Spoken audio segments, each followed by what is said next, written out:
दोस्तों आदाब, नमस्कार, सत श्री अकाल। कैसे हैं आप सभी? मैं उम्मीद करता हूं अच्छे होंगे। आज हमारे साथ एक वरिष्ठ समाजसेवी व शिक्षाविद मौजूद हैं जिनका नाम है मोहित नागर।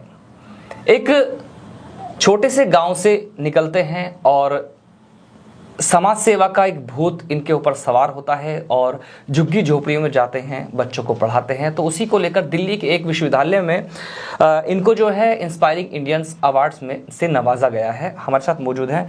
सर, आपको इंस्पायरिंग इंडियंस अवार्ड से नवाजा गया है, इस पर आप क्या कहना चाहेंगे सर? ये देखो, बड़े गर्व की बात है। मैं लगभग पिछले 13 वर्षों से गाजियाबाद में जो झुग्गी झोपड़ी में जो बच्चे रहते हैं उनकी शिक्षा के लिए निःशुल्क कार्य कर रहा हूँ।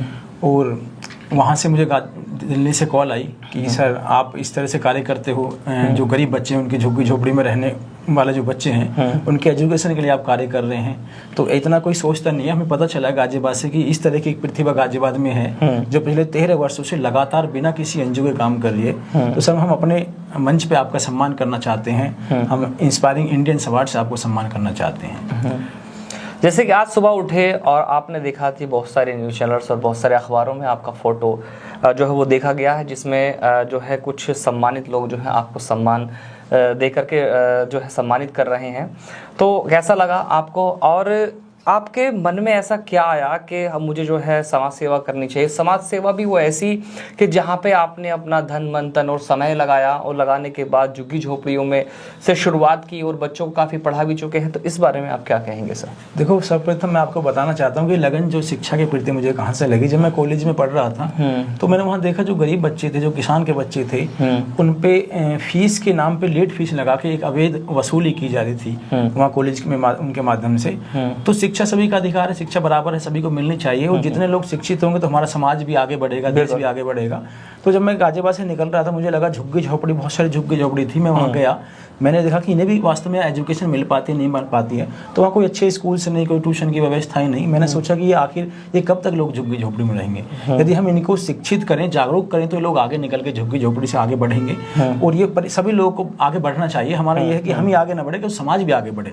तो मेरी वहीं से लगन लगी भी हम इन्हें शिक्षित करते हैं, और जब इन्हें शिक्षित करेंगे तो ये लोग एक अच्छे जीवन यापन कर पाएंगे। तो तभी से जो आपका आरटी ऑफिस है उसके अपोजिट में बुलंदशहर उद्योग क्षेत्र एक एरिया लगता है। बिल्कुल, वहाँ पे ही मैंने अब से 13 वर्ष पहले एक उज्जवल भविष्य के नाम से एक सेटअप लगाया, जहाँ पे हमारी शाम को 3 घंटे लगातार निःशुल्क कक्षाएं चलती हैं। वहाँ अब तक हम 1000 बच्चों को निःशुल्क शिक्षा देने का काम कर चुके हैं।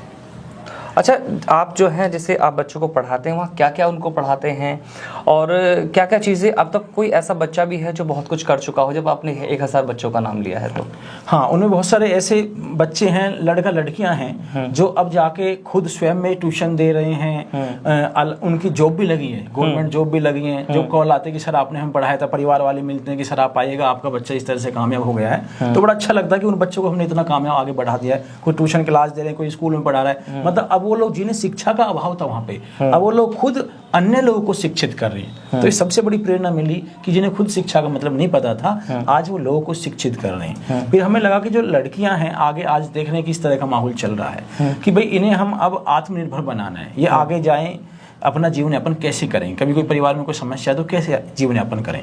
तो हमने एक पहल वहाँ आरंभ करी उन्हें आत्मनिर्भर बनाने के लिए। उनके लिए सिलाई सेंटर भी हमने वहाँ खोल दिया। वहाँ सिलाई सेंटर हमने बिल्कुल नहीं बच्चों। अच्छा, इस समाज सेवा को लेकर भविष्य में जो है आपका क्या उद्देश्य है?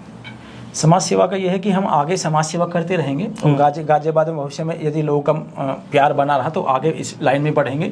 और एक समाज सेवा एक अच्छी सेवा होनी चाहिए जो हम बिल्कुल निस्वार्थ भाव से कर रहे हैं। उसमें निस्वार्थ ही होना चाहिए, अपना कोई लगाव नहीं होना चाहिए उसमें। अच्छा, देखा जाए कि जैसे ये जो आपकी कहानी है ये कुछ ना कुछ ऐसी मिलती जुलती है। जैसे खान सर को देख लें तो खान सर एक सोशल मीडिया पे एक बड़ा चेहरा माना जाता है, लेकिन वो बच्चों को पढ़ाता है और काफ़ी ऐसी वीडियोस सामने आती हैं जिसमें कि खान सर को मिठाइयाँ लेकर के बच्चे आ रहे हैं कि उनकी सरकारी जॉब लग जाती है।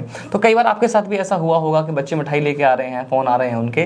तो एक बड़ा चेहरा जो खान सर माने जाते हैं, सर आप भी मुझे लगता है शायद गाजियाबाद के एक खान सर मुझे हैं, क्योंकि आपकी जो है सोशल मीडिया पे इतना ज़्यादा नहीं है लेकिन ज़मीनी स्तर पर ज़्यादा है। क्या कहेंगे इसमें आप?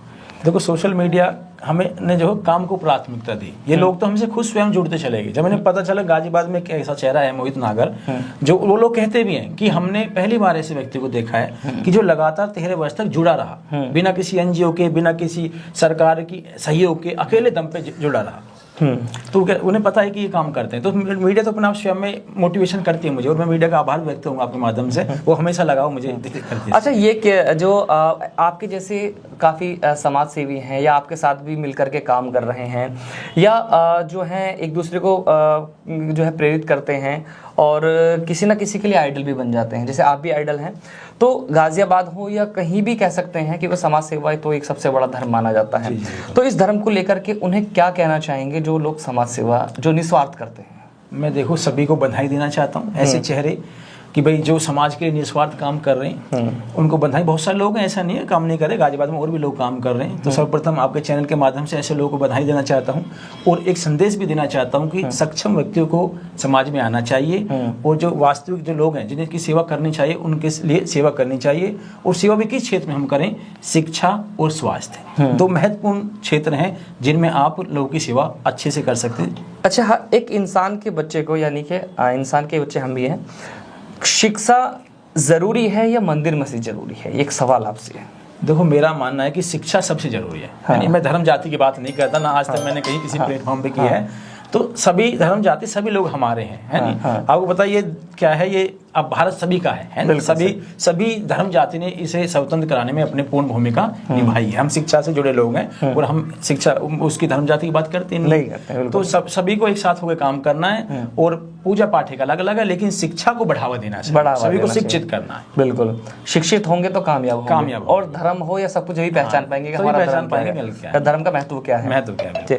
जैसा कि आपने देखा कि इस वक्त हमारे साथ मोहित नागर जी मौजूद हैं, जो एक वरिष्ठ समाज सेवी और शिक्षाविद हैं, जो ज़मीनी स्तर पर कार्य करते हैं और बच्चों को जो है क्लासेस देते हैं फ्री ऑफ कॉस्ट। और इनकी जो समाज सेवा है लगभग 13 सालों से लगातार चली आ रही है।